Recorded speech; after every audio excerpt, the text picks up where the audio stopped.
1 message from Starfleet coming in on secured channel.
Fly it, print it, display it. Break the mold and 3D print a one-of-a-kind starship. Your starship. With mixed dimensions. Right now, Priority 1 listeners can save 20% on all ships and sizes. Just use coupon code PRIORITY20. That's PRIORITY20 at checkout. Build your fleet and display it proudly.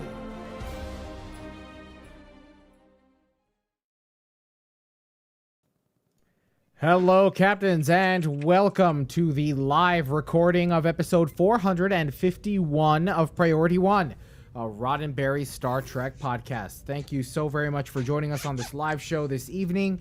I'm starting to get a little warm. Tony, Cat, how's your week been? Pretty good. You know what? Don't say it like that anymore. It sounds too much like, Benifer or those other kind of names. Don't do that anymore. I want a solid break between Tony and Cat from now on. What I say? I want a comma, Tony, a semicolon. Yeah, I want a comma, a semicolon, an M dash. I want something there I said to Tony indicate Cat? that it's not a Whoops. that it's not a My apologies. it's not a celebrity couple kind of thing. That it just I don't like it. All right, Tony Cat. Unless my real cat would be jealous. Oh, true. All right. Well, why don't we jump in, shall we? We've got a lot to talk about this week, including greetings. I thought of it.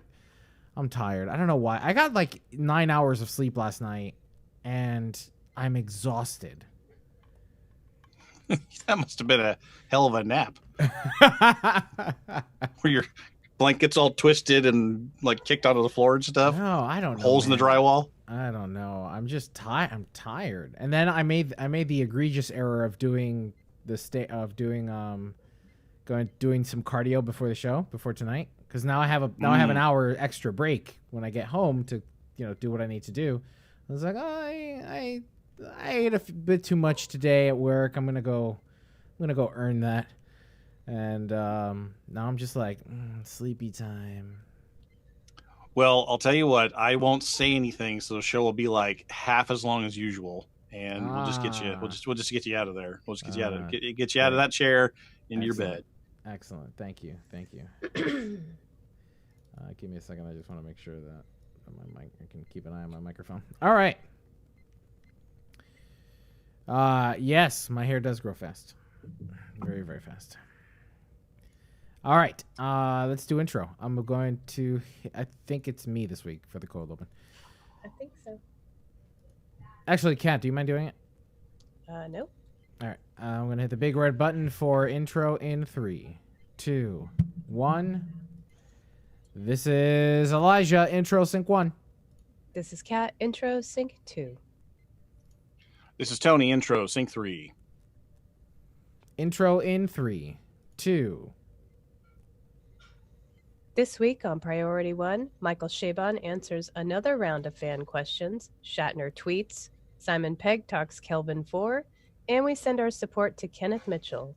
In gaming news, we check out the newest promo ship, the Section 31 Command Heavy Battle Cruiser. Then we look on screen to Episode 6 of Star Trek Picard, The Impossible Box. Okay. Hello, Captains. You're listening to episode 451 of Priority 1, a Roddenberry Star Trek podcast. Your weekly recap and review of all the major news happening in the Star Trek multiverse. This episode was recorded live on Tuesday, March 3rd, 2020, and available for download or streaming on Friday, March 6th at PriorityOnePodcast.com. I'm Elijah. I'm Kat.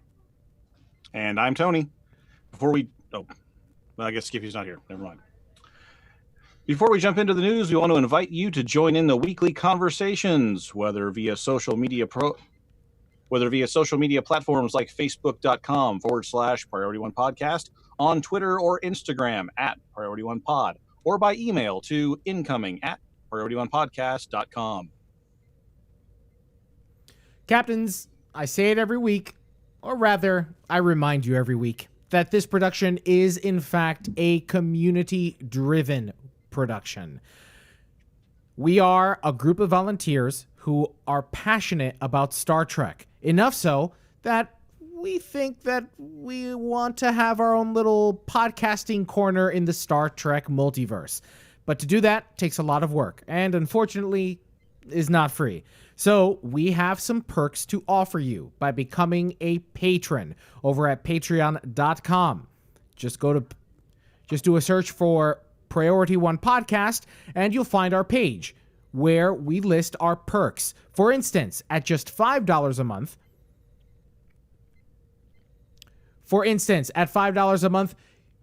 we invite you to join us on a very exclusive and private Discord channel titled Captain's Table over at the Priority One Armada server.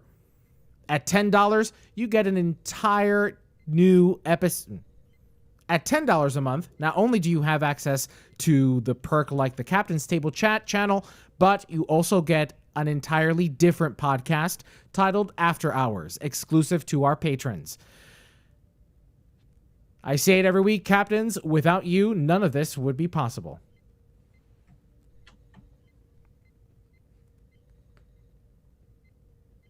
Oh, and we're done. Now, let's check out the latest news from the Star Trek multiverse. Cool. Everybody hit stop. It's like no one chatting with us? Is something wrong? I think it's quiet tonight.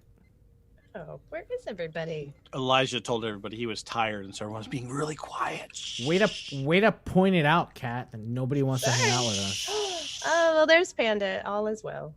I guess it has been a long day for all of us. Yeah, I'm exhausted. It's been a long day for all of us in the world. I gotta be careful. I don't want to get another angry email from YouTube for using a song. You did? Recently? Yeah, Skiffy. Do you remember that night that Skiffy played us out with Faith of the Heart? Like almost immediately, Google or Facebook picked up on it and got an email. Oh, good Lord. That's ridiculous. Well, it was contextual. I think it's allowed. Let's fight it. Yeah, it's you know what? Use Don't say that, Tony. Don't say that, Tony, because every time I come to you about something I'm legal, poking Cat, really. I'm poking Cat. Sure, let's do that. Because she does this stuff. So I'm like, hey, Cat, we should fight it. And she's gonna be like, well, but we should, and she'll give you the pros and the cons and let the client I'll decide. be like, that's like a $10,000 retainer. Okay. What's the fun of being a volunteer? You know, it's a labor of love here at the show, and everyone chips in the best they can. Mm-hmm. Whoops. Or we can just tell Skiffy don't do that anymore. I mean, yes, those are two solid options. Yes. All right, let me know when you guys are ready for Trek It Out. I see an anonymous raccoon who is idle in Trek It Out. I don't know who that is. That's not me. Now it's me. I'm a hammer, though. I see the hammer. I don't know who the anonymous raccoon is. Oh, that's weird. Okay. That's got to be Cat. Yeah. What? Oh, I'm logged in on the other. Sorry. All right. It's okay. As long as you can read it, it doesn't really matter. Oh, yeah, I can read it. Well, most days. All right, guys. Just get some broadcast classes. Broadcast? What does that even mean? When we have trouble reading over on the other show, it's because people aren't reading their broadcast classes. So when they hit the same line 3 times and still can't read it, it's like, put your broadcast glasses on. No. Holy crap! There's a long ass quote. Mm-hmm.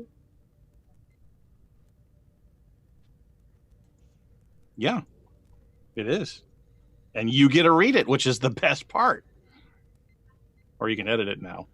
Both are really solid options. No, it looks like that's the core of what the story is. Okay. All right, I'm going to hit the big red button in 3, 2, 1. This is Elijah. Trek It Out, Sync 1. This is Kat. Trek It Out, Sync 2. This is Tony. Trek It Out, Sync 3. Trek It Out in 3, 2. Star Trek Picard showrunner Michael Shaybaum chatting Trek on Did you say Shaybomb or Shaybon?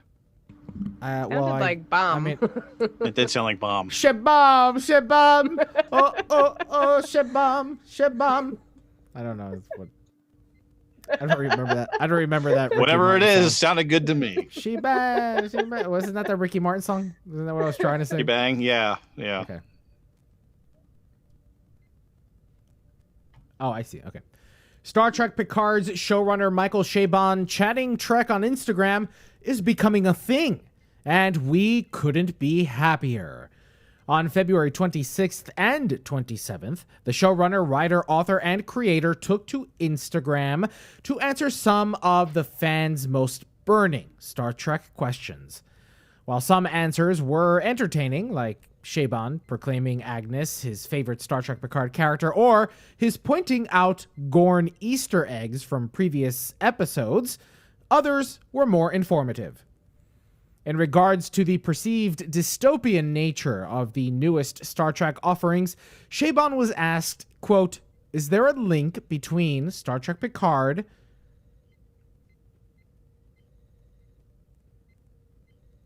and the Federation's downfall in Discovery Season 3?" End quote. To which he replied in part, quote, "What Federation downfall? The Federation is still very much alive." Hang on. Sorry, I got it. That doesn't make sense unless you read it. Star Trek Picard, Federation downfall. During Star Trek Picard, the person asking the question thinks the Federation is at a downfall by the time of Star Trek Picard. And then the Federation is gone by the time. So yeah. I don't know how you. I'm sure that was just copied and pasted from the story or whatever. But you're gonna have to. Quote, "Is there a link between Star Trek Picard's Federation downfall and its absence in Season 3 of Star Trek Discovery?" End quote. Okay, I'm going to have to not say quote. In regard to the perceived dystopian nature of the newest Star Trek offerings, Chabon was asked if there was a link between Star Trek Picard's seemingly Federation downfall and Discovery Season 3's seemingly absent Federation. To which he replied in part, quote, "What Federation downfall? The Federation is still very much alive." Your reply was To which he replied in part, quote, "What Federation downfall? The Federation is still very much alive and well, and..." I swear, I've had like just one sip of... Just one sip of scotch and like a half an hour of cardio and you're a wreck. You're just a wreck. To which he replied in part, quote, "What Federation downfall? the Federation is still very much alive and well and home to trillions of safe, housed, fed, educated citizens with the potential to lead fulfilling lives. There was a crisis 15 years ago in the wake of the costly Dominion War and Romulan emergency, which had a negative impact on the lives of many, including most of our principal characters. From Admiral Clancy's viewpoint, which is likely the mainstream view, Picard's attitude was unrealistic, quixotic, and even dangerous. She might be right. They may both be right, and both wrong. But that was 15 years ago, and the Federation is still going strong. Perhaps in the eyes of some, it lost its luster, its air of invulnerability, its claim to the moral high ground, a process that began during the Deep Space Nine times. That is hardly a downfall, though. End quote. To read more of the Q&A, which includes answers to Santiago Cabrera's impact on the EHs, the Borg's perceived demise in Star Trek Voyager, and whether we'll see Janeway again, check out the show notes.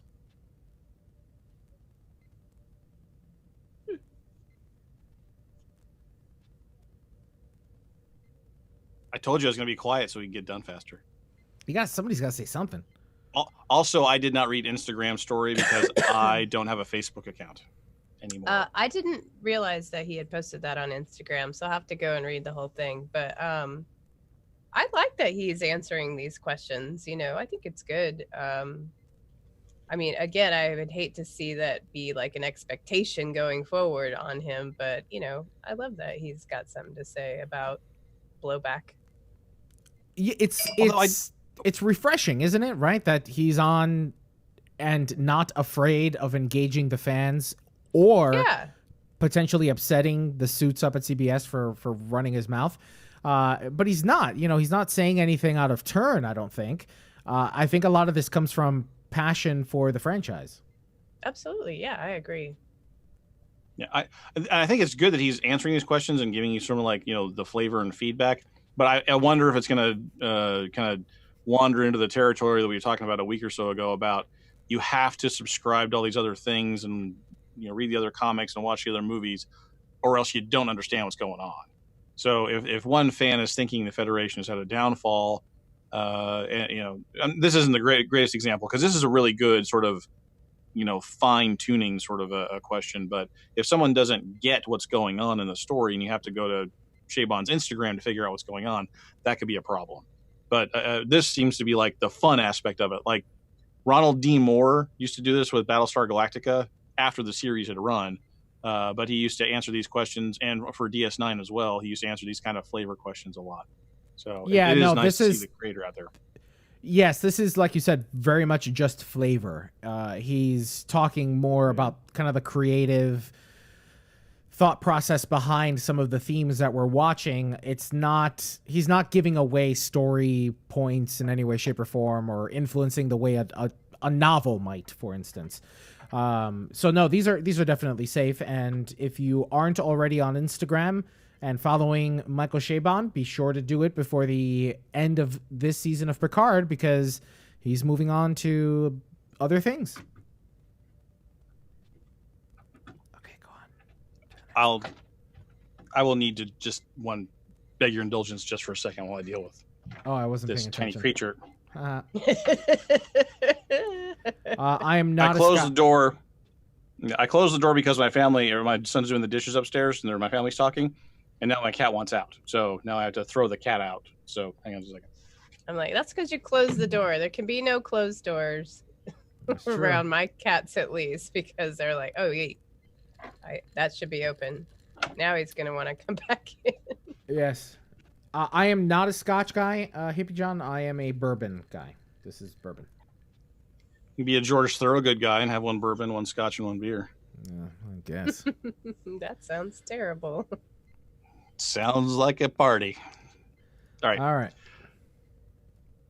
Prolific tweeter and Star Trek star William Shatner did something shocking this week while prolifically tweeting. He said he was done playing Star Trek's Captain Kirk. On March 1st, Shatner answered a tweet that asked, quote, "Now that they have the series Picard, do you think they'll consider a series Kirk for you? That would be pretty cool," end quote. With the response, quote, "No, I think Kirk's story's pretty well played out at this point," end quote.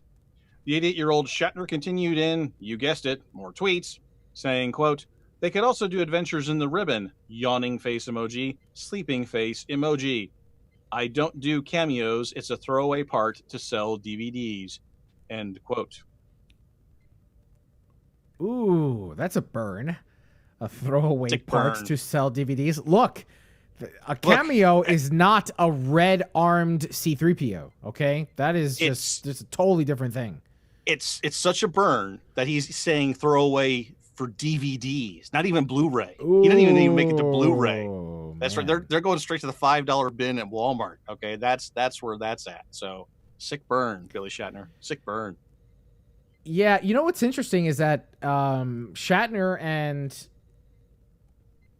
Patrick Stewart are roughly around the same age, right? They're both in their 80s, mid to late 80s. No. I think Shatner's got about 10 years on Stewart. No, I think maybe Patrick more. Now we have to Google. Stewart. You Google. Google. Hey, let's Patrick go. Stewart Google. age. Okay, Patrick Stewart's age. Oh, he's 79. Okay, so yeah, he's 10 years younger. Okay, never mind. Yeah. But, never mind. Cut everything that I was just gonna say. That was fun though. We had a Google thing and we talked about stuff and Yeah, okay. I am not surprised that he's tired and is not prepared to bring back James T. Kirk. And I mean, he certainly doesn't look like he did back in the 1960s. Not to say he can't work on that, but I am not interested in seeing that story. Yeah, he's pushing 90 now, and I think the other part of this, you got to read between the lines a little bit, is that he thinks Kirk's story is done. Chris Pine is a perfectly serviceable Kirk. I agree. He does a fine job. So I agree. Kirk's story might not be done. Of course, we're getting to that story here in an upcoming segment. Stay tuned, listeners. But I think that the Shatner's not going to play Kirk anymore, and that's probably for the best. But other people can still do it.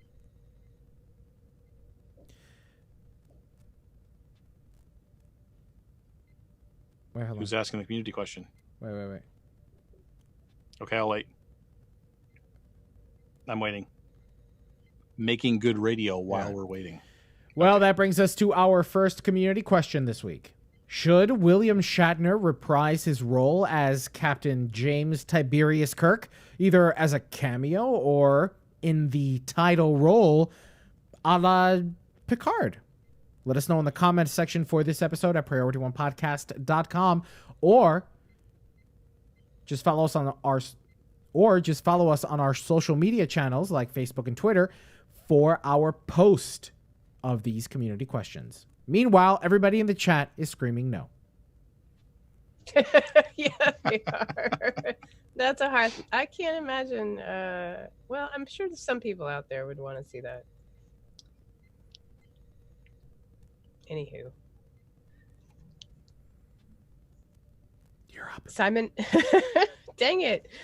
Well, all right. Simon Pegg sat down this week with Games Radar to talk about his latest project, Lost Transmission. While the down-to-earth indie film about mental health, which is due to hit U.S. theaters this month, sounds intriguing, we really want to know about Pegg's reprisal as Scotty in the JJ reboot Kelvin Timeline Star Trek films. Well, it sounds like we may need a miracle worker to get that project off the ground. Pegg told Games Radar, quote, "The fact is, Star Trek movies don't make Marvel money. They make maybe $500 million at the most, and to make one now on the scale they've set themselves is $200 million. You have to make 3 times that to make a profit," end quote. Pegg went on to explain his thoughts on Beyond's less than stellar box office numbers, saying, quote, "I don't feel like the last one..." Sorry, hold on. Saying, quote, "I don't feel like the last one. They didn't really take advantage of the 50th anniversary. The regimen at the time dropped the ball on the promo of the film, and we've lost momentum. Dang it. And we've lost momentum, end quote. But it doesn't sound like it's only the studio that has lost the Star Trek fire, quote. I think losing Anton Yelchin was a huge blow to our little family, and our enthusiasm to do another one might have been affected by that. So I don't know, end quote. For a link to the interview, which brings up Mission Impossible and other Wait. Is that Star Trek franchise? Another Star franchise. Oh, never mind. For a link to the interview, which brings up Mission Impossible and another Star franchise Peg has been a part of, follow the link in our show notes. I'm not surprised if that family doesn't come back after having lost to Anton. I think that's, they rebooted the franchise as a team, as a family, and I think that it would be hard for them to get back together like that. Cast members tend to, and shows and productions tend to leave a mark on you, and I can only imagine it being no different on a cinematic scale. So, yeah. And also, Star Trek is doing pretty decently on streaming. Yeah, I think that, and part of that quote is, he said at the scale they've set themselves is $200 million. If everyone around the old table, the three films table, is thinking it needs to be a summer popcorn blockbuster, and we need to bring in all the whiz bang sets, and we need to shoot on location and bring in some stars and all that kind of stuff. Yeah, I don't think we're going to be seeing any of those movies anytime soon. I liken this to the difference between Star Trek the Motion Picture and Star Trek 2.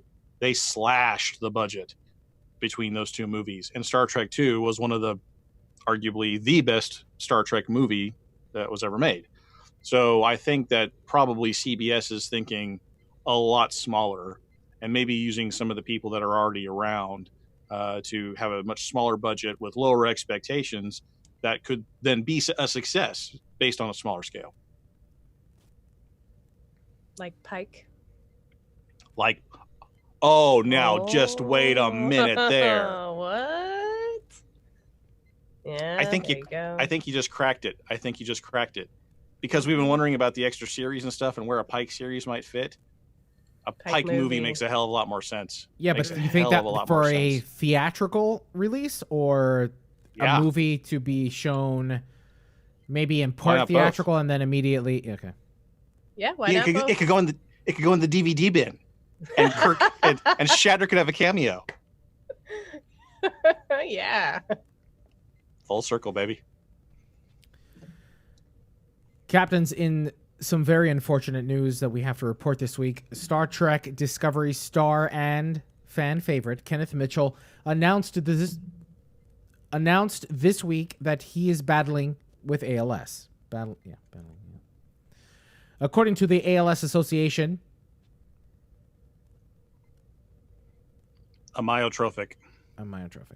According to the ALS Association, amyotrophic lateral sclerosis, commonly known as ALS or Lou Gehrig's disease, is, quote, an always fatal neurodegenerative disease in which the person's brain loses connection with the muscles, end quote. The 45-year-old Mitchell, who has played 3 separate Klingons in the first 2 seasons of Star Trek Discovery, broke the news exclusively to People, saying, quote, is it People magazine? Mm-hmm. Broke the news exclusively to People magazine, saying, quote, the moment that they told us it was ALS, it was like I was in my own movie. That's what it felt like. Like I was watching that scene where someone is being told that they have a terminal illness. It was just a complete disbelief and shock, end quote. Mitchell went on to say, quote, I think it, over time, became the theme of us accepting this with grace, trying to see the beauty in it, in a way. I'll never forget one of my Star Trek co-stars told me, because they had to deal with some trying times with illness and stuff, and I remember them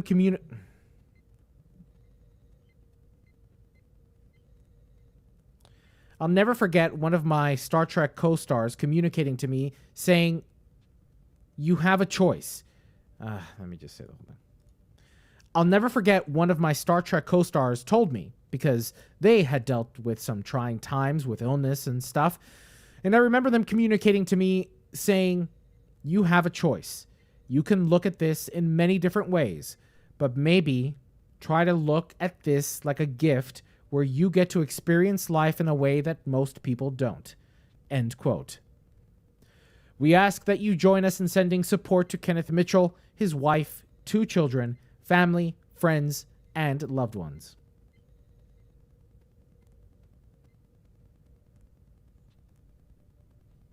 Well, Captains, that's all the news we have to Trek out this week. Now let's find out what happened in the world of Star Trek gaming. Okay, everybody hit stop. Record or stop? Yeah, stop.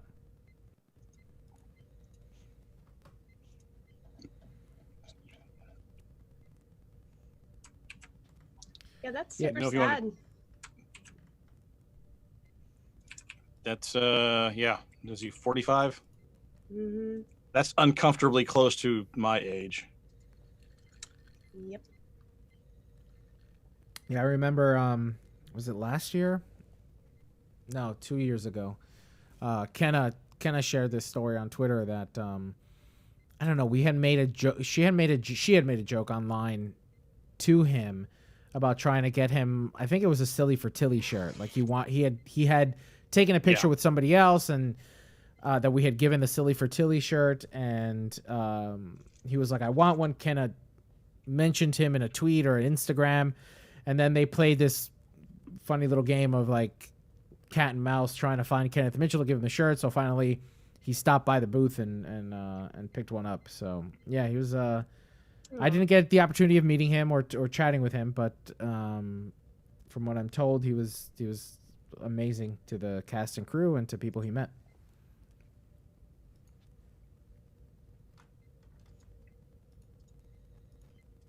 He's on the cruise, which good for him. Mm-hmm. I saw pictures of him. It doesn't. You've got some time left. I mean, the problem with it's a degenerative disease. So today is your best day. Right. Tomorrow is going to be a little bit worse. Right. So if I were him in his shoes, I'd do what he's doing. Right. You know, do what you can, enjoy what you've got left, live it to the fullest, all that kind of stuff. Exactly. But everyone deals with it differently, you know. Are we doing game print? No. Okay. EP 451 Stone News. All right.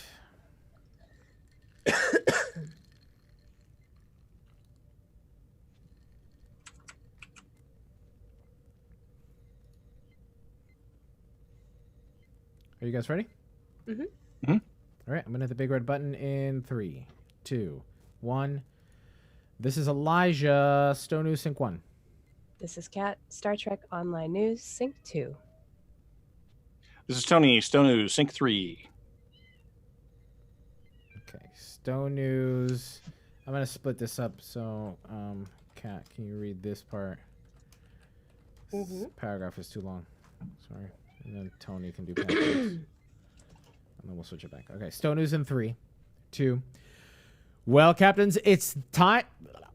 Well, Captains, it's time again to light a few candles on the old shrine to Orange Jesus, if you're so inclined to, at least. Star Trek Online has announced the latest duty officer and R&D promotion event. Star Trek Online has announced the latest Oh, jeez. I'm just going to crawl into the fetal position and go to sleep. Star Trek Online has announced the latest duty officer and R&D promotion event. And along with it, the latest Tier 6 promotion. And along with it, the Tier 6. And along with it, the latest Tier 6 promotion pack ship. Beginning March 5th, players who open a promotional R&D pack or promotional duty officer pack will receive either 10 low-buy crystals or a special requisition Tier 6 promotional ship choice pack in addition to their R&D materials or duty officers. The latest grand prize ship is the Section 31 Command Heavy Battle Cruiser, as seen in Star Trek Discovery Season 2's finale, Such Sweet Sorrow. If you recall from the episode, this is the sleek quad nacelle ship whose hull just flakes away into a swarm of control drones.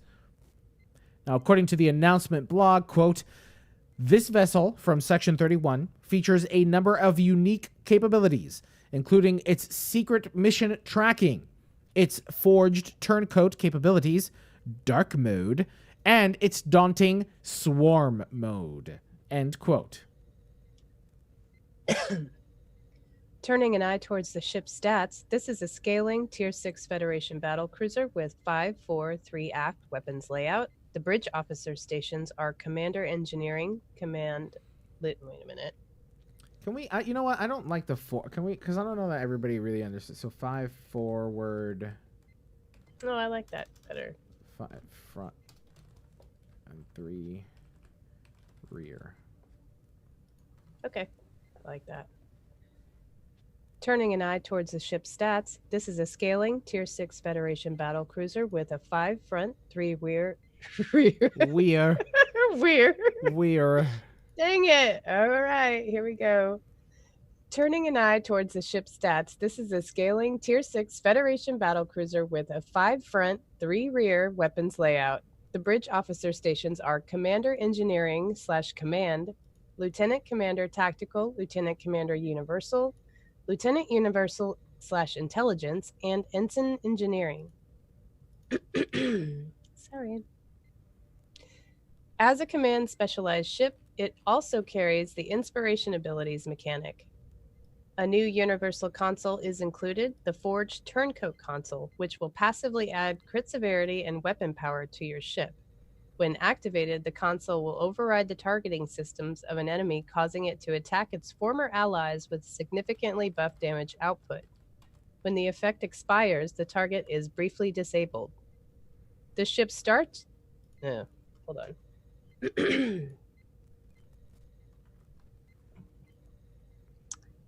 The ship's starship trait, Secret Mission, looks like an interesting addition to the game.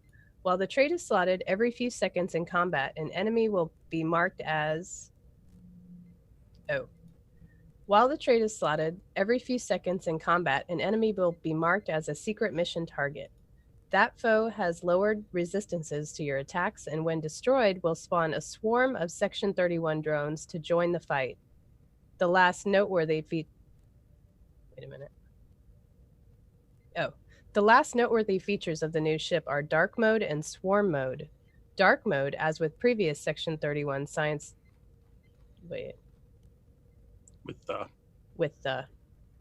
Dark Mode, as with the previous Section 31 Science Destroyer, functionally behaves much like a traditional cloaking device.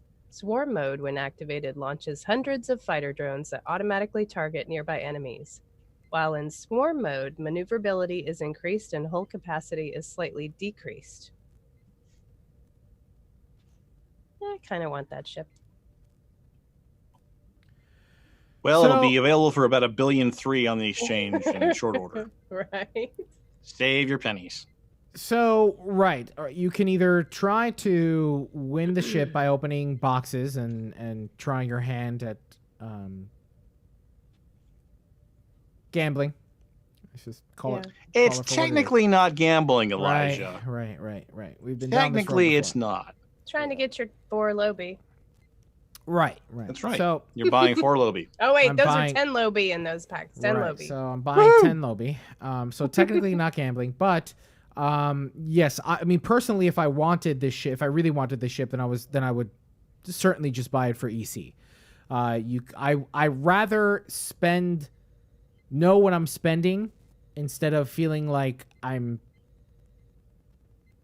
evaporating money, right? So for instance, if it costs me 20 keys to convert into energy credits to then buy the ship on the exchange, I'd rather do that because I know I'm spending X amount of dollars, real world US dollars, or wherever your whatever your current More like or wherever your 200 local keys. currency is. Yeah.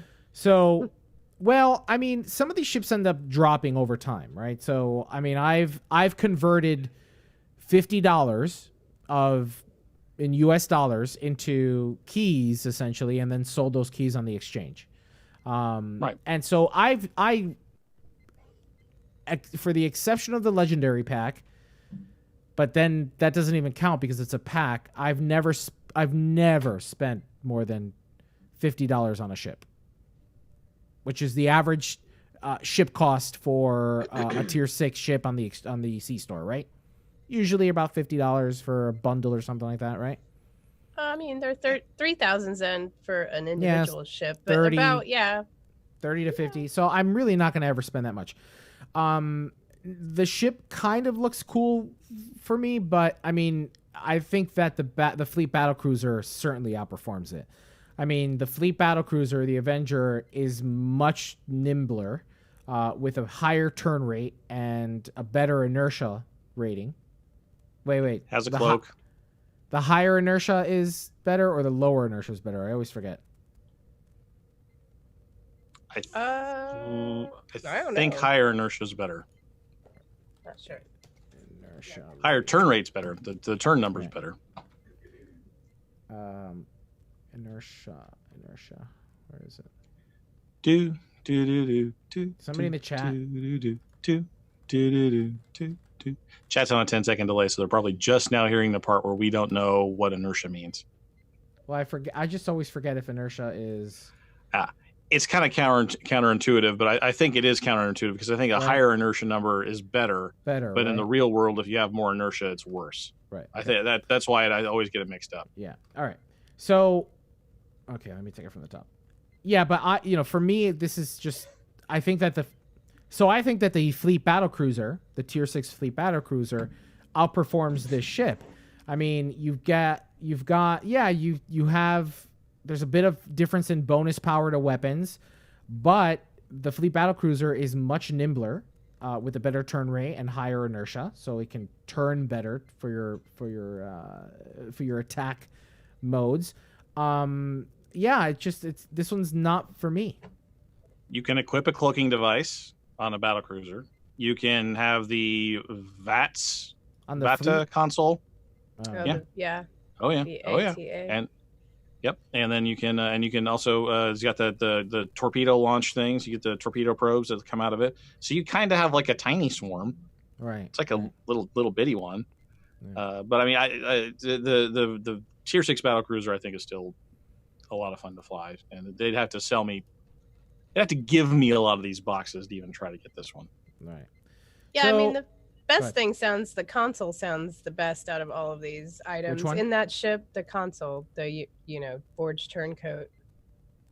Can you just stop shooting? What happens if you just stop shooting, right? I mean, Right. Does it actually just take over and I don't know. I mean, interesting. So many Well, questions. anyway, yeah, I wouldn't be opposed to this ship, but I don't think I'm going to go out of my way to get it. Right.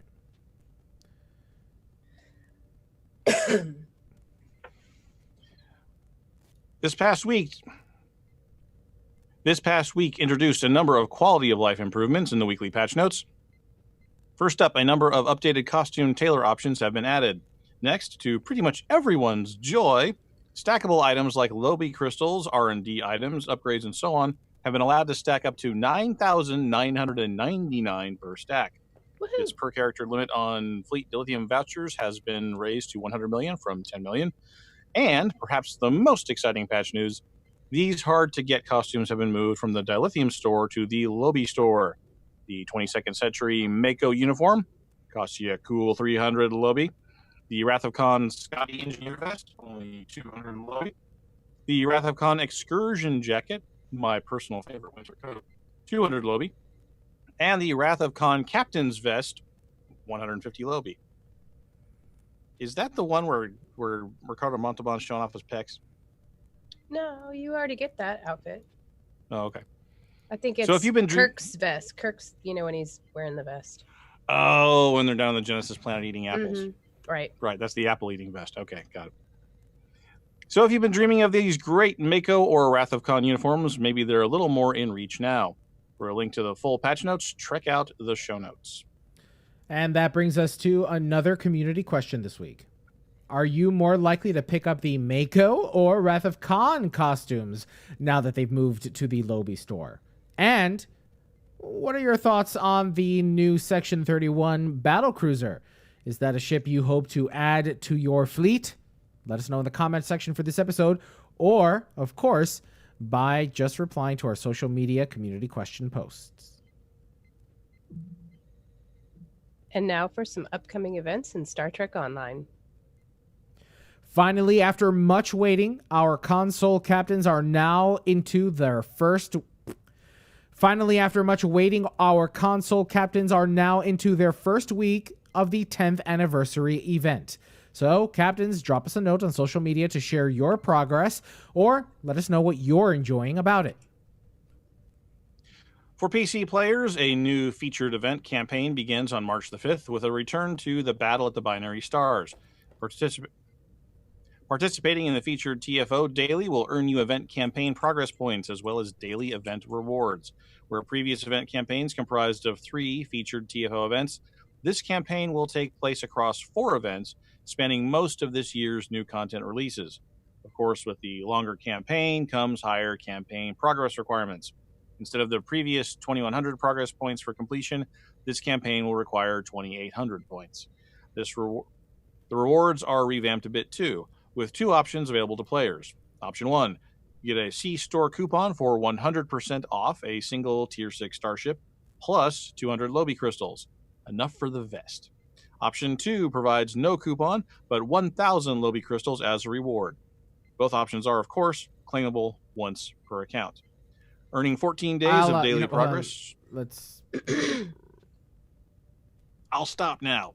Yeah, let's break it up a little bit. Actually, keep reading this part, and then I'll jump in for additionally. Earning 14 days of daily progress during the Battle at the Binary Stars event will earn captains the following rewards. 1. Universal Kit Module .7 Drone Fabrication. .7 Non-Combat Drone Pet. 25,000 dilithium ore. Is this an and thing? Yeah. And 3 featured TFO reward boxes, each a choice between 1 spec point or 1 enhanced universal tech upgrade. Now, additionally, bonus dilithium payouts for daily progress after event completions have also been modified from previous events. Instead of tiered bonuses of 2,500 per day, maxing out at 25,000, the bonus begins at 8,000 dilithium on day 1 and increases by a linear 1,000 dilithium per day after that, with an unreachable limit. For a little reference, 7 days of bonus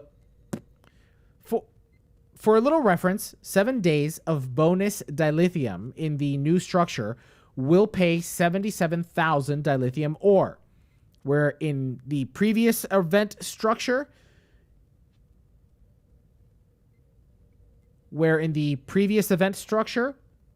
the max you'd get is 70,000. For 14 total days of bonus dilithium, the previous system would pay out... Oh, I see. Never mind. Where the previous event structure would pay 7,000... Where the previous... For a little reference, 7 days of bonus dilithium in the new structure will pay 77,000 dilithium ore, where the previous event structure would have only paid 70,000. For 14 total days of bonus dilithium, the previous system would pay out 237,500 dilithium versus the new system's 203,000. And for 3 full weeks of bonus dilithium payout, the old system would have paid over 400,000, whereas the new system is just above 375,000. Anyway, long story short, there's been a nerf to the dilithium. Yeah, I'm not entirely sure the math is here making sense to me very much. But that could just be me because I'm old. Yeah, well... Math and I don't get along in the first place. That makes no sense. But but before we let this go into the final show, I mean, so the bonus dilithium is what you get after you earn your points, right? After you Yeah. own So the you- turkey, you- yeah. yeah, after Yeah, you so complete the thing. Right. So and then if you're still doing the bonus the featured thing, then you're going to get this dilithium reward instead. Wait. So day one. Can I interrupt a second? You're right. This was really verbose with a lot of numbers and stuff. Let me. It doesn't work. Even if the math is work. right, it doesn't work as a thing. So that's not. So Tony, you've listed all the. So Tony, you've listed all the rewards that a person can earn, like the tier 6 token, the .7 little thingy. But perhaps one of the most controversial things and changes to this new event structure is that the dilithium payout and bonuses that you received on the days after you reached your reward, in this case, it's the token. In this case, it's the kit module, the reward boxes, whatever, and then the token, right? In this new change, the bonus dilithium that you earn for every day after that has been nerfed and lessened.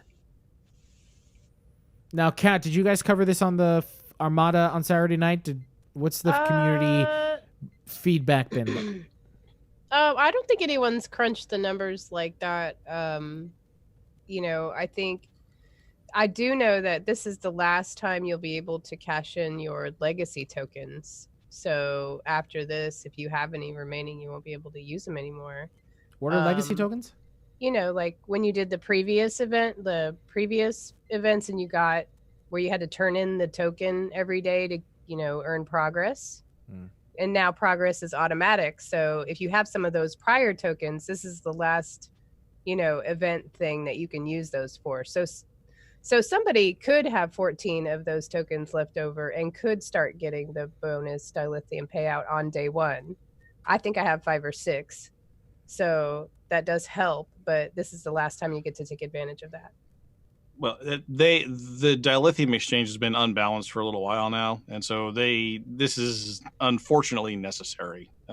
When they were for several months, it was cruising near the top of the 500 dilithium per zen limit. It's now, last time I looked, somewhere in the 410s, 14s, somewhere around in there. So it's gotten a little better, but historically I think Cryptic prefers it when it's in the 200 to 300 range. So they do need to clean out some dilithium from the economy, and lowering rewards, unfortunately, is one of the ways to do that. I don't know, man. I can't imagine that the dilithium exchange or the amount of dilithium being exchanged in game or earned is wildly out of control. I mean, you can only refine up to 8,000 dilithium ore per day, and these payouts were giving you ore, right? Not actual refined dilithium. So there's that gate, right? There's always going to be that daily time gate for any free dilithium that you could potentially get, because it's not really free, it's ore. And that's really time gated. Or in a way, yeah, time gated, because you can only refine 8,000 a day. So, and on the exchange, for me, a dilithium to Zen average has been about 400 for me over the last few weeks. Yeah, it's come down. It was scraping 500 there for a while, though. Yeah, it's been really high lately. Whenever there's stuff going on, when you'd want to buy stuff out of the Zen store, the price is super high. Yeah, and they need to manage their time currency, because this is, however tenuous of a connection it is how Cryptic values the player's time. And so unless they manage that a little bit, people are going to feel like it takes too much work to earn things in the game if they have to convert it to Zen through the dilithium exchange. So it's sad for a lot of players who do a lot of the extra bonus events and who like to have that, even though it's ore. If you have a lifetime account which automatically refines, you use the bonus to get the extra 1,000 dilithium per day through one of the fleet holdings. That you can do things to make that pile go fast. Multiple accounts, which you can then transfer to a main account via the dilithium exchange. I mean, there are lots of ways where there has just been too much of this stuff sloshing around in the economy, and it does need to get cleaned out a bit. All right, Kat, why don't you tell us what's going on in the Armada?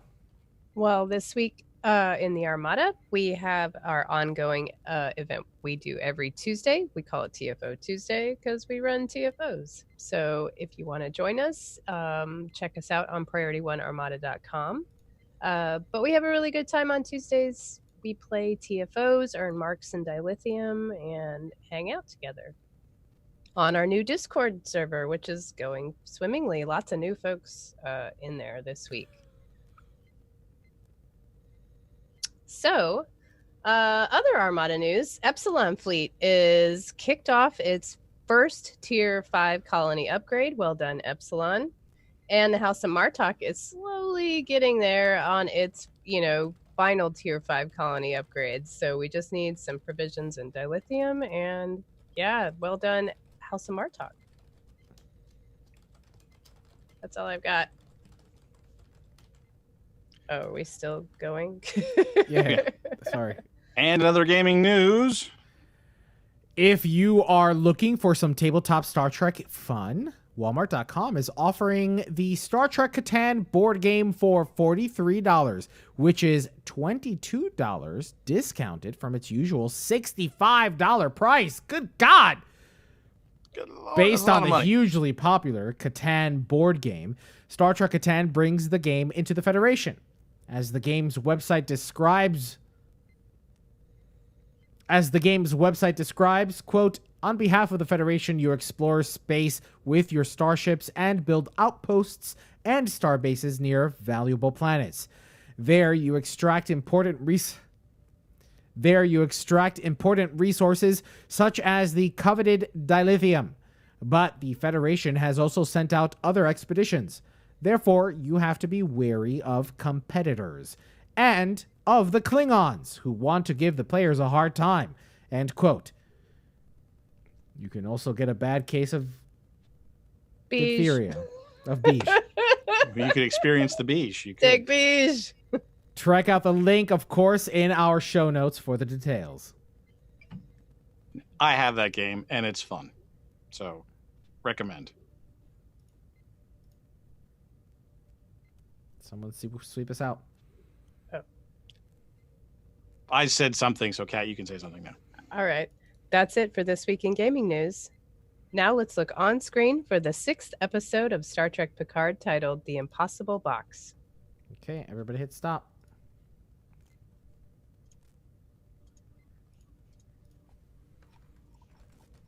Good catch on the not fifth. Yeah. Only because we just updated it, and then there you go. Just watched it. That too. All right, you know what? Because this one's gonna be Elijah's gonna have a lot to say on this one. So Uh-oh. I figured you might. oh boy, I figured Oh, you boy. might. You know, Jim was watching it with me this time, and he's like, "What do you think Elijah's gonna say about that?" I'm like, I don't know yet. Yeah. He said, "You guys don't talk about it during the week or whatever." I'm like, "No, we kind of keep it for a surprise, keep it fresh for the show." But I said, "But I already think I know what he's gonna say." Oh So, like, boy. All right, captains. We're just gonna take a quick commercial, not really a commercial break, but I'm gonna use the restroom. I'll be right back. Okay.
Hello, captains. I'm back. I brought us back. I think I don't know what I did. Oh my God! I don't think I was playing music or anything. I think it was just silence. Oh. All right. Well, Sorry, if anybody guys. was watching, they were watching me eating a bunch of jelly beans and drinking a lot of tea. So.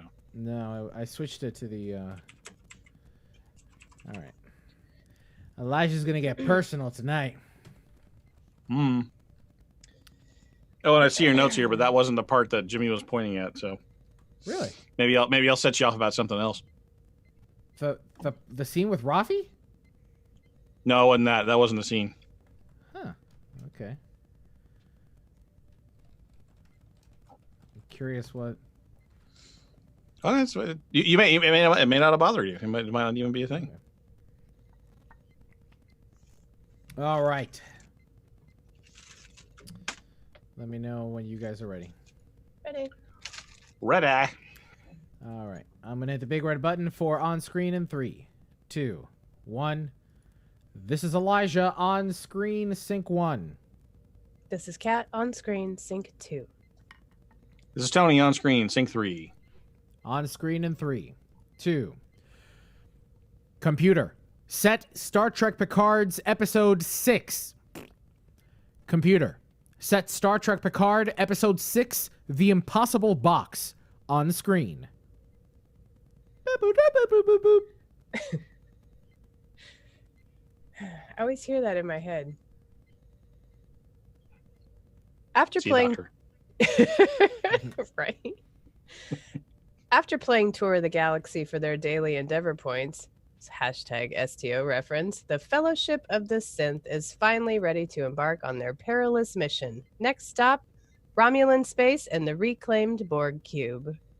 Not before pulling Rafi out of her room in a drunken and stoned stupor to phone a friend and weasel diplomatic envoy credentials for Jean-Luc Picard.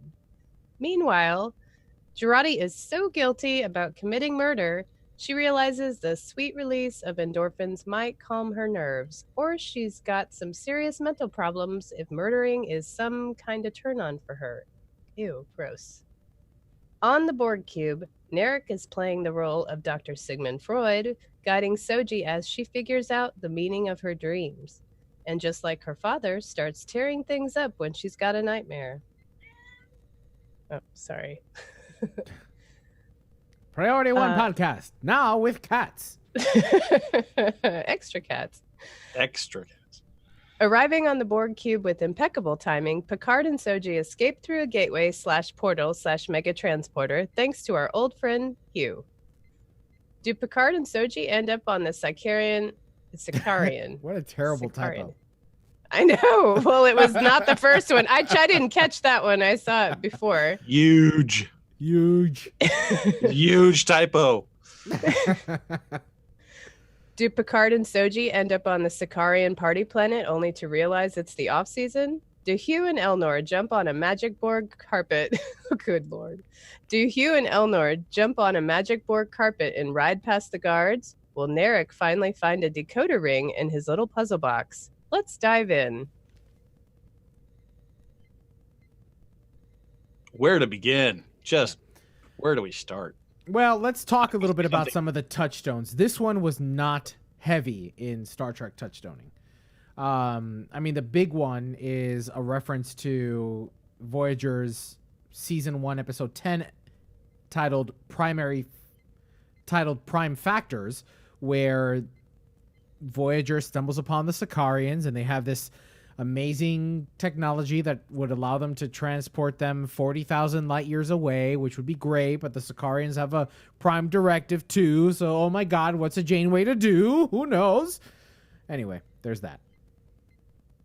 So there's that. But the rest of the show wasn't touchstoning, it was almost a direct sequel to the episodes with Hugh in it, to First Contact.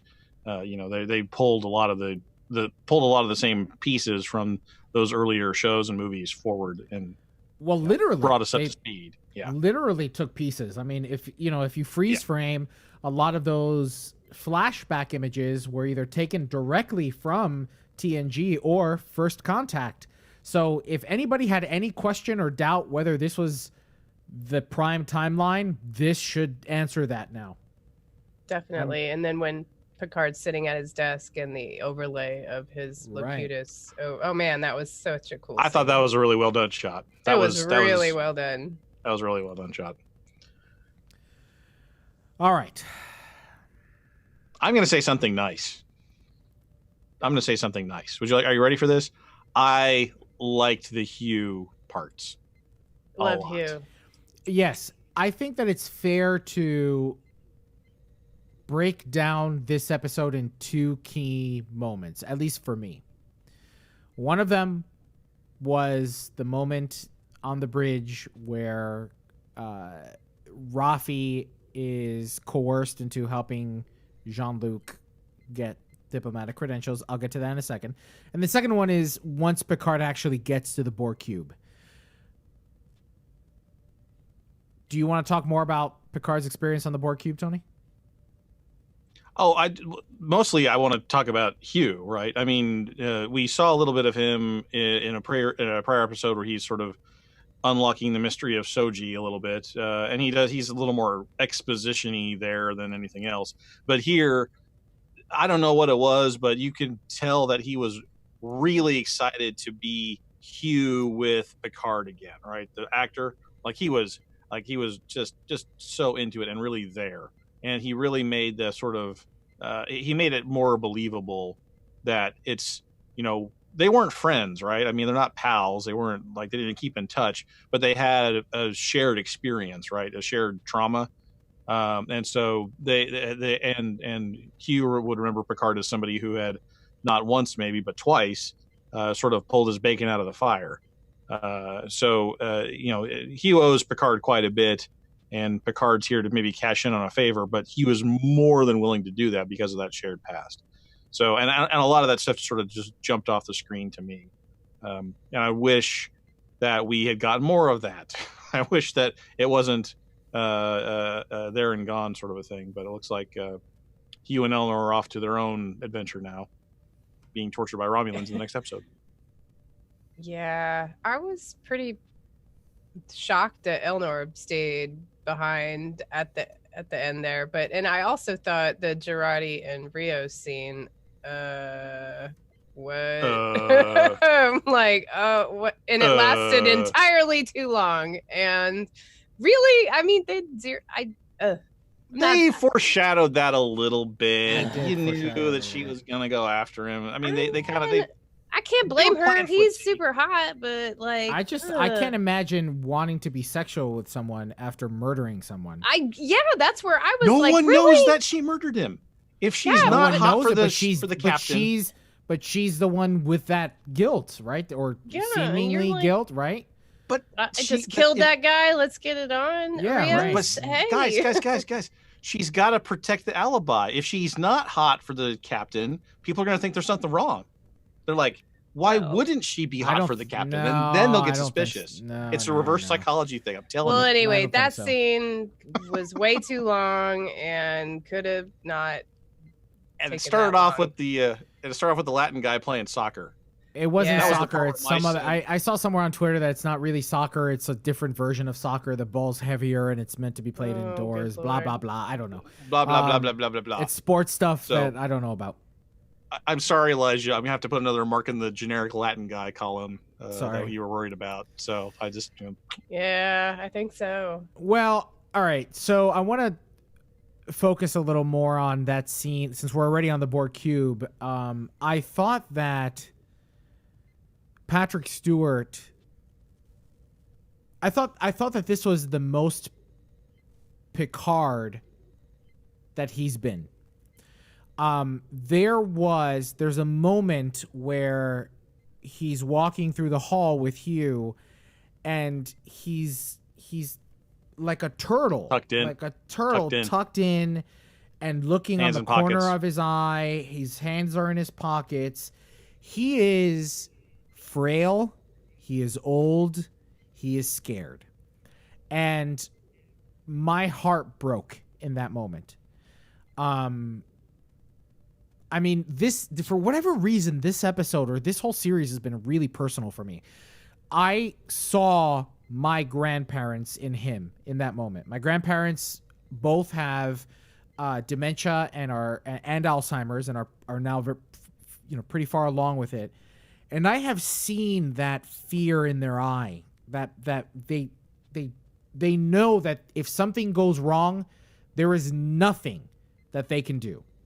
And that's what I think Picard was feeling. That he's not the Picard of First Contact, with the energy to remodulate a phaser rifle and get into an argument about why the Borg need to be exploded. He just doesn't have it in him. I mean, after all, we went on a space quest to get Space Legolas to be his bodyguard, right? So that fear felt really raw, and it broke my heart. It really did break my heart. I thought it was one of the best scenes of this entire series so far. Anybody want to comment on that?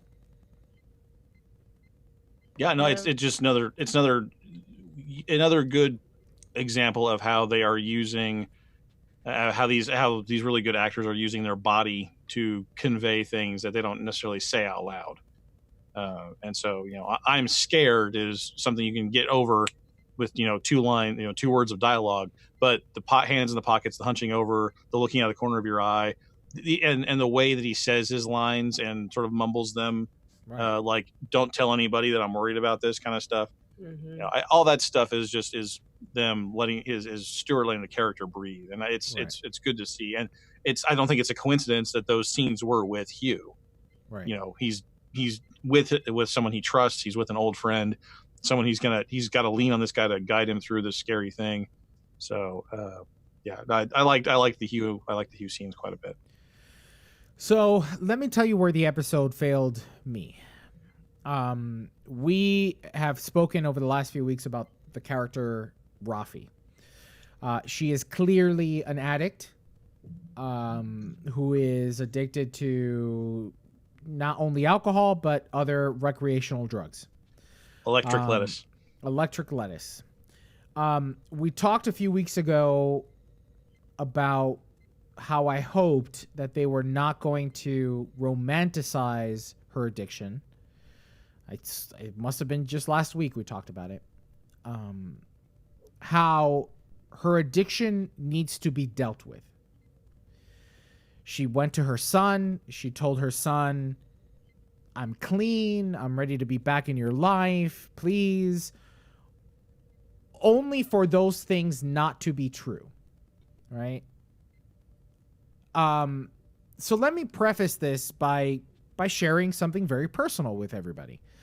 And that is that my mother is a substance abuser, specifically opioids. So when I say that I've had that conversation before, or a conversation similar to the one that she had with her son Gabe in last week's episode, I mean it, that I've had very similar discussions. And the reason why I had hoped that they were not going to romanticize her addiction is because addiction is not a superpower, right? It's not a superpower. The power is there, and the substance abuse is a coping mechanism. I mean, whatever. I'm not a psychologist, but I had hoped that they were not going to romanticize her addiction as some sort of superpower. She had just gone to her son, lied to her son, said that she was clean. She left, and what did she do? She hit the bottle. Oh, I think she was telling the truth at that time. She had cleaned herself up right then. She was clean. She literally vaped with Picard. The next day was on the shit. She was clean for like a day, bro. Yeah, she was clean for like, or whatever, right, warp.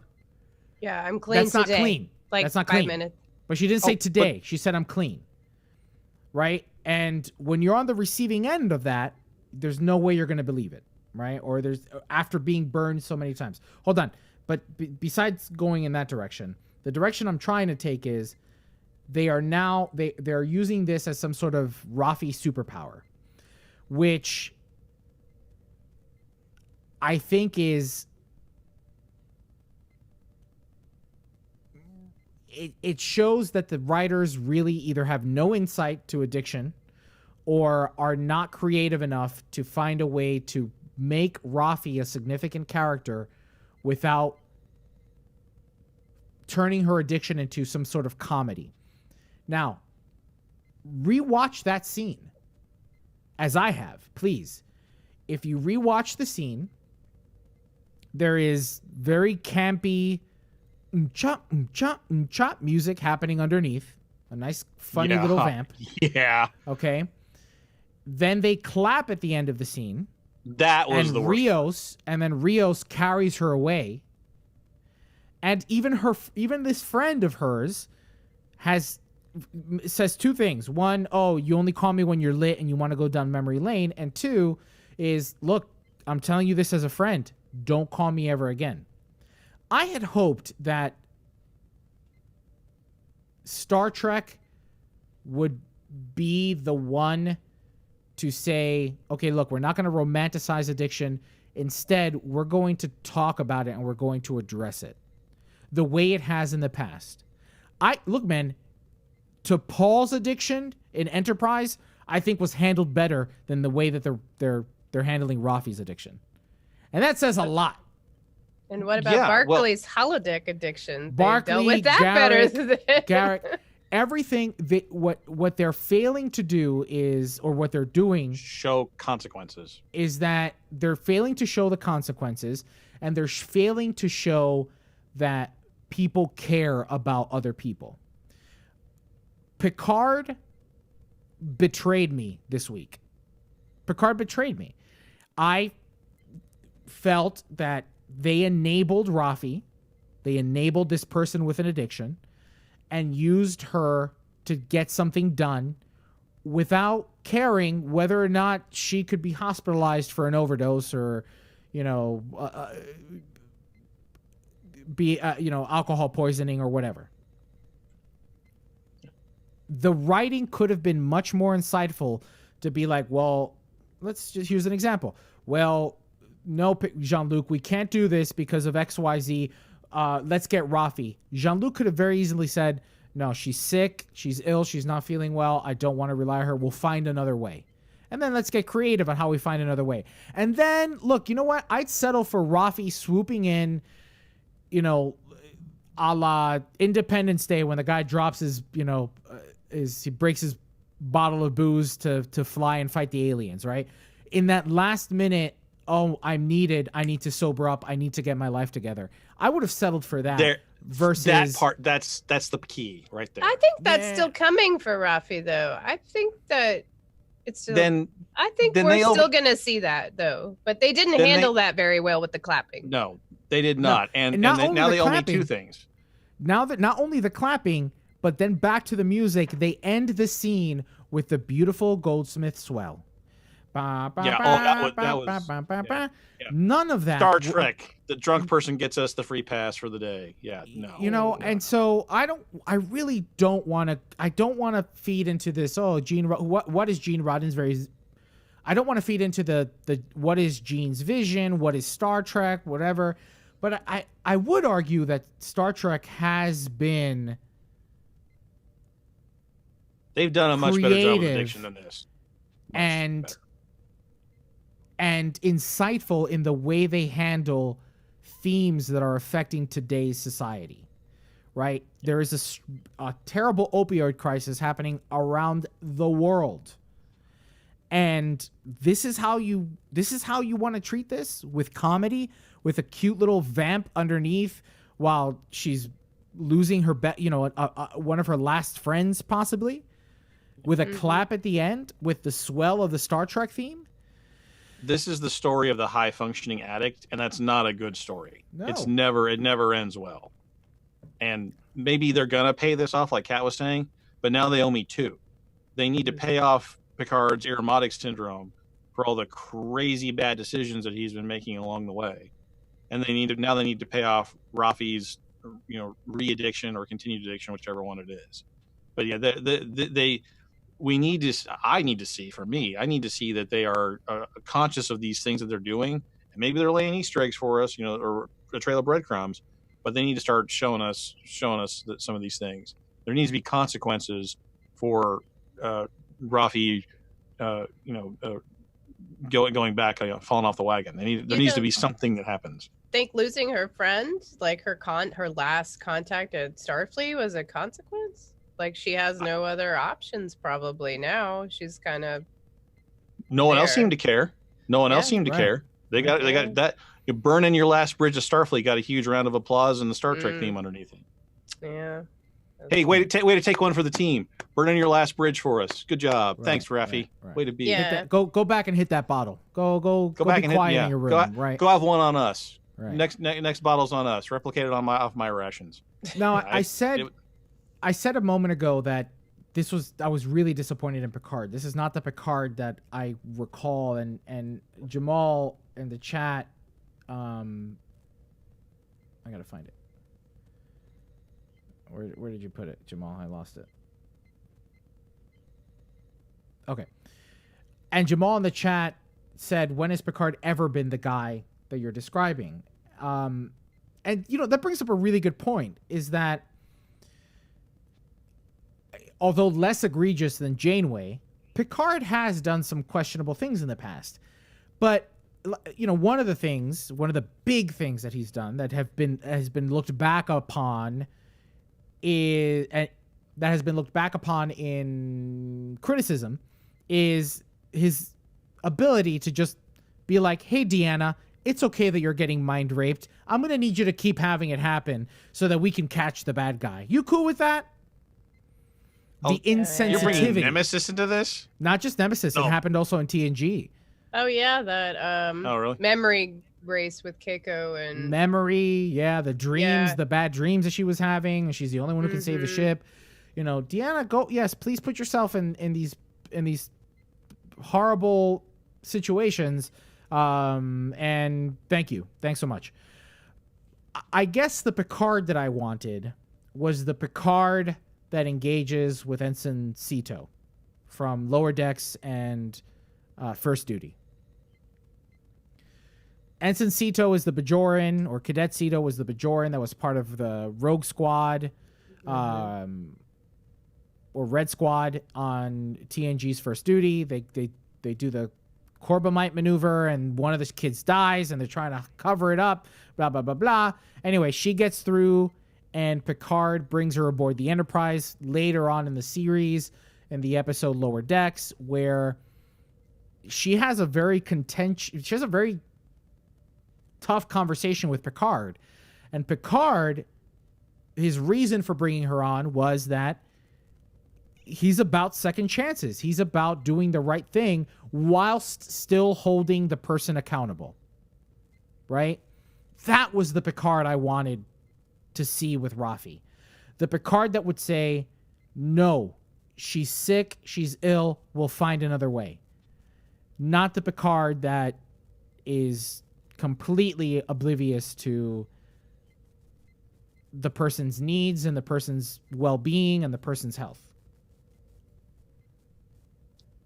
They keep on saying that guy's gone, man. I mean, this is not the Picard you had. We knew.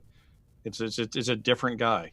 And we like it when we see bits and pieces of how the new guy is connected to the old guy, like the Borg face thing. I mean, it's nice to see those connections, but this is a different person now. 20 years later, he had the bad Romulan thing happen to him, all that stuff. He's a different guy.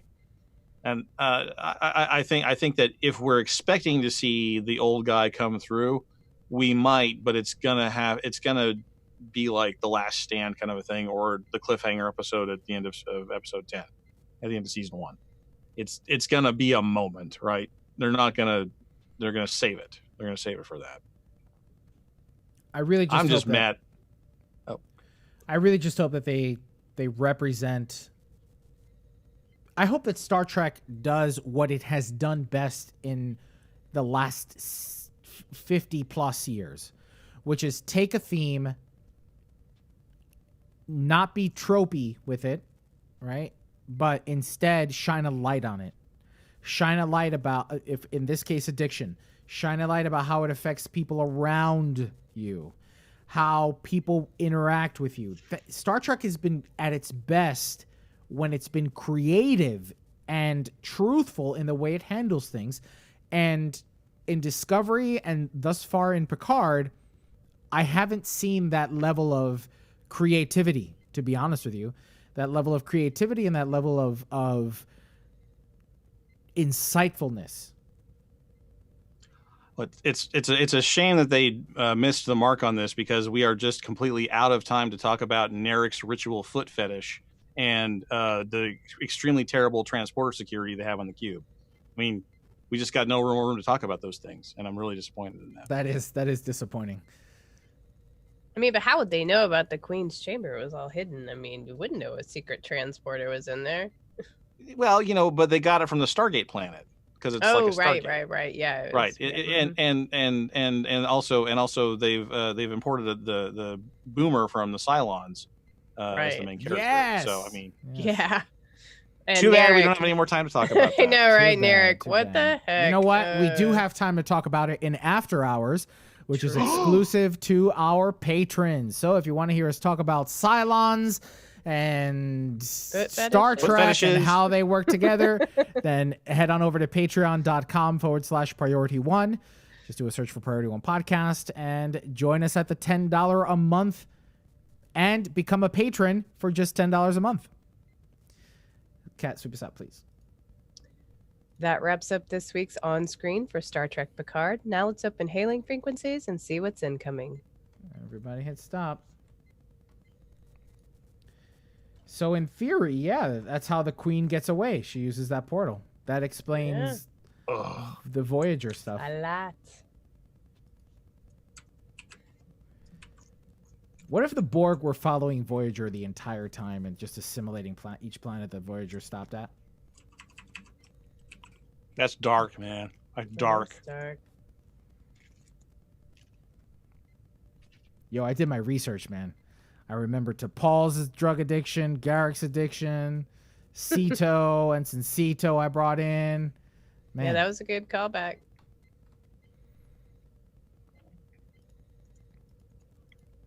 Enterprise was killed before its time. It was. I'll always say that. It was. Started off really bad, like super bad. But every Star Trek series starts off bad the first couple seasons. Well, Season 3 stepped it up, really and 4 don't is like great. Scott Bakula. I just did not like him at all. He just read all his Me lines. neither. Scott Bakula is the weakest link. I mean, him and Montgomery. Anthony Montgomery? Anthony Montgomery. Just Which one's that? Ensign Montgomery. Ensign, what's his face? Mayweather. That's his name. His name's Oh, Mayweather. Travis. Yeah, I totally dig Enterprise. His name's Mayweather. Eventually. Ensign Mayweather. You know how I remembered his name? I remembered Bakula saying Travis all the time. And I'm like, Travis. Oh, yeah, Mayweather. Yeah. But yeah, I like Bakula. I thought he was fine. He was terrible the first 2 seasons, then he picked it up in season 3 and 4. Yeah, I mean, yeah, seasons 3 and 4 mostly are pretty good. 4 is some of the best Trek ever filmed. Now, was that no? The addiction thing was in season 3. Oh, And they called back to it a couple Paul. times in season 4. Yeah. Yeah. All right, we ready for feedback?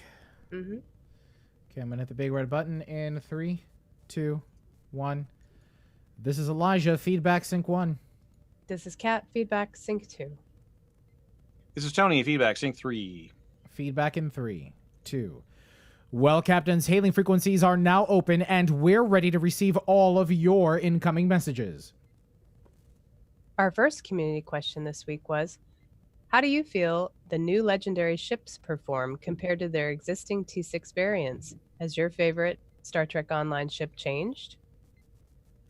From Facebook, Jace, some guy, Pentad writes in and says, I didn't end up purchasing the pack, but the legendary Defiant is almost completely a direct upgrade to the Tier 6 Fleet Tactical Escort, just by virtue of the pilot maneuvers and swapping the experimental weapon for a 5th 4-weapon slot. That said, I have no real complaints about my T6 Defiant as I get close to completing the build and can wait for the possibility of individual purchase on the Legend. On Facebook, Brian Castleman writes in, I picked up the pack. So far, visually, I am the most pleased with the NX and wish all temporal 23rd century ships had a film era option, as I tend to prefer it over TOS looks. Best thing, though, for my main was not a ship, but a ship trait. Angry gravity wells harvested from the crossfield are fantastic. Oh, yeah. I have to admit, I did throw that onto my fleet escort, my fleet advanced escort, because that escort allows you to trait for a gravity well. And that was kind of fun. Gravitying welling, hitting gravity gravitying well, like, bleh. I think, and then firing all my weapons at them. That was great. I mean, who doesn't love a giant red gravity well? I'm not going to tell you no. Our second community question this week was, what do you want Star Trek's next 2 shows to be? On Facebook, Dan Canescu writes in regards to other shows, I'd love to see a show about Seven forming the new Maquis Rangers. It would be an interesting counterweight to the quasi-dystopian lawless space we were shown in early Star Trek Picard. I also want to see a show about the USS Destiny, or something comparable to that. It would be really cool to watch a group of scientists on the cutting edge of technology, trying to discover the secret of stable slipstream drive. Canonizing the Vesta class with Captain Ezri Dax would be an added bonus. The Vesta. I refuse to say that because I hate that series. The Vesta. I refuse. From PriorityOnePodcast.com, Tyler Maxwell says, I'm not really sure. What's left, though? Maybe a Klingon show? I doubt that the Klingon-centric fan base, much like the KDF-only player base in Star Trek Online, is large enough to support a show all to themselves. But perhaps we could have a Mandalorian-like surprise hit there. A Federation West Wing sort of show? I suppose there are a lot of other show ideas that could fit in a Star Trek setting, but I can't think of any that need to be in Star Trek right now. Everybody hit stop. I would not mind a Klingon show. I think that would be amazing. Or a Romulan show. Something. Gross. We have a Romulan show. It's called Star Trek Picard. That's true. Well, you do get to learn a lot more about Romulans. Who knew they had a secret back door? Oh my god, guys, you have to watch the Harley Quinn animated series that came out late last year. Okay. It is funny as just amazing. It's so witty, and it's got a great voice acting crew, including Alan Tudyk and Tony Hall, or whatever his name is, from Arrested Development, the one who plays Buster. Oh, nice. Oh my god, That guy's hilarious. the show is so freaking funny. You guys have got to see it. All right, I'll check it out if you watch Letterkenny. Yeah, message me about it. I'll forget. Letterkenny? Who's that? Where's that? Letterkenny. It is a ridiculous and very adult show. If you have children under the age On of what 17, channel? you should not let them watch it. It's on Hulu. Okay. Yeah, This is it's on for an Hulu. adult too. This is for adults. Don't let the kids watch it. Or watch it first, because there's quite a bit of The violence. Harley Quinn. Yeah. And cursing. Yeah. It was for Letterkenny. It's just terrible language, and it's about a bunch of rural Canadians, which doesn't sound like a great show, but it's pretty great. All right. Henry twigged me to it last year, and I finally got around to watching it. All right, I'm gonna hit the big red button for closing in 3, 2, 1. This is Elijah closing sync 1. This is Kat closing sync 2. This is Tony closing sync 3. Thank you to whoever copied and pasted the community questions. Closing in 3, 2. Well, that wraps up episode 451 of Priority One, a Roddenberry Star Trek podcast. But there are more great shows available to you on the Roddenberry Podcast Network. Just open your favorite podcast app and do a search for Roddenberry. There, you'll be able to subscribe to our master list of all the shows.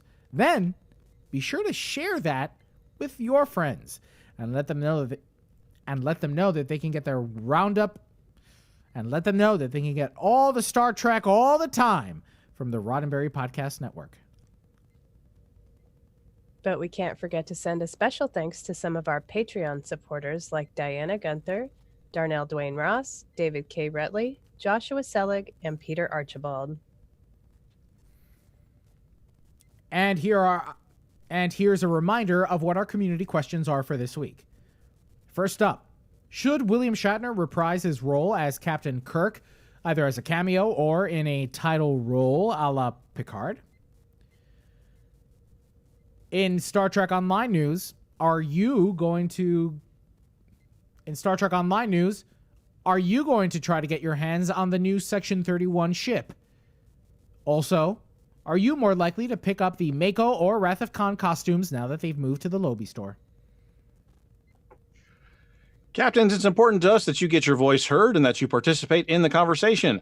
Leave us a comment on our website at PriorityOnePodcast.com, on our Facebook page at Facebook.com/PriorityOnePodcast, or find us on Twitter and Instagram at PriorityOnePod. Don't miss a thing from this. I've already said this.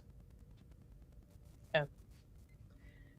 And if you're still craving more, be sure to spend time with Winters and me and the rest of the Priority One Armada. Saturday nights, the Armada broadcasts live to review the latest news from Star Trek Online and the Armada community, including spotlighting some of our amazing members. With regular giveaways, there's something for all Star Trek Online players, whether you're new or a veteran. Follow us on all our social media accounts for broadcast times. And if you'd like to join the Armada, visit PriorityOneArmada.com. This episode of Priority One is brought to you by our community. This episode of Priority One is brought to you by our patrons through patreon.com. Find out more and add your support at patreon.com/Priority One. And even if you cannot make a financial contribution, then the next best thing you can do is spread the word about our show. Invite your fellow Trekkies to get their weekly roundup of Star Trek news and reviews right here. It's your support that keeps us going. Don't forget to tune in to Priority One Productions' Guard Frequency podcast at guardfrequency.com. Each episode, the Guard will take you inside the universe of your favorite space sims, including a tabletop adventure played out by your hosts. And Heroes Rise brings you up to date with the world of Dungeons & Dragons. Learn all about the latest publications, tools, tips, tricks, and traps in less time than it takes to skin a wyvern. Head over to heroesrisepodcast.com to discover their secrets. Thanks to our audio editors, including Gray, William, Brandon, Rand, Daniel, Roscoe, and Skiffy. Thanks to our producer, Jake Morgan, with support from associate producer Shane Hoover. Together, they help us organize and write up our summary of the weekly headlines from the Star Trek multiverse. Thanks to our graphic artist, Henry Pomper, with support from Jason Smith of the Priority One Armada. Thanks to the composer of our theme music, Chris Watts. But most importantly, a big thanks to you, the Star Trek community, our listeners, because without your ongoing support, none of this would be possible.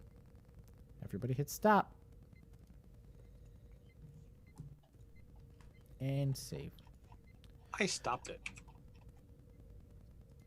All right, Captains, thank you so very much for joining us on this live recording of Priority One, episode 451.